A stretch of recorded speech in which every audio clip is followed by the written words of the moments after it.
let's talk about the left hand for the B section. So position number 1, where did we come from? We had played that C chord, and then we walked down the notes of the C chord, like that. That's where we ended. So now we're just going to reach up. We'll find the B flat and the G. All right, similar to, I guess, what you did in Ballade, when we, remember we had finished off on that chord there, and up we came to this black and this white. Well, this is similar now, but we are on the top of the group of 3. All right, so we're a little lower than we were for the Ballade. So this is position number 1 here, together with the E. You'll notice I'm playing the bottom of that chord with finger number 4, because this is our next position. This is going to be the top 2, and your pinky on D there, that is going to be your second chord. So chord number 1, G, B flat, with an E at the bottom. This is incidentally an E diminished chord, and then down to the D minor chord here. So we'll go back to the E diminished. So that's the order. It's the E diminished at the beginning, then the D, and then the E diminished again, and then the D again. So there's a direct pattern. E diminished to D, E diminished to D. You do this twice. 1, 2, 3, 4. 1, 2, 3, 4. 1, 2, 3, 4. 1, 2, 3, 4.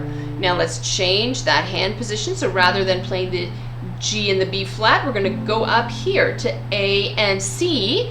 And same thing, that finger number 4 is going to take the bottom. Notice how this is almost an inverted shape from what we did before. We had the black at the top, and 2, 4 played the 2 whites.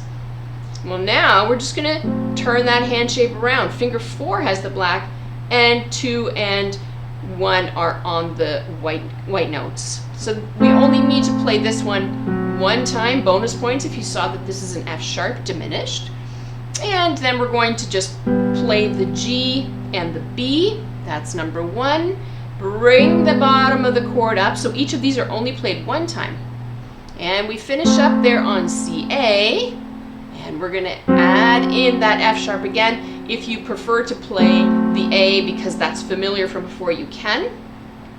And finish up with your G. That is the last thing you're going to play. That's the last word in your sentence. So be good for goodness sake. So you can bring the 4th finger just back up there. Use finger 3, that's also okay.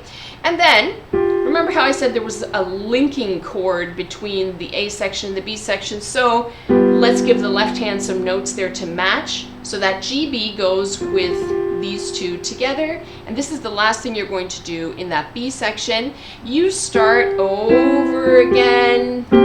There we go. Back into the A section.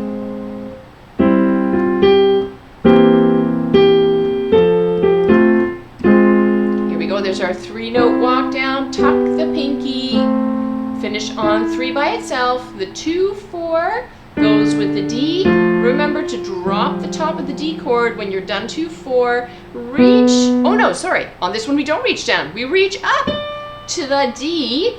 And remember now we're going to jump down from there. So if you can, if your hands are big enough to reach 1 and 4 on the EC, that's great. So the ending here, that D plays by itself. This chord plays by itself. Now remember the left hand, we had said we need to go back into that C position. We're just going to walk down all the way to the C. The right hand does hold the whole time.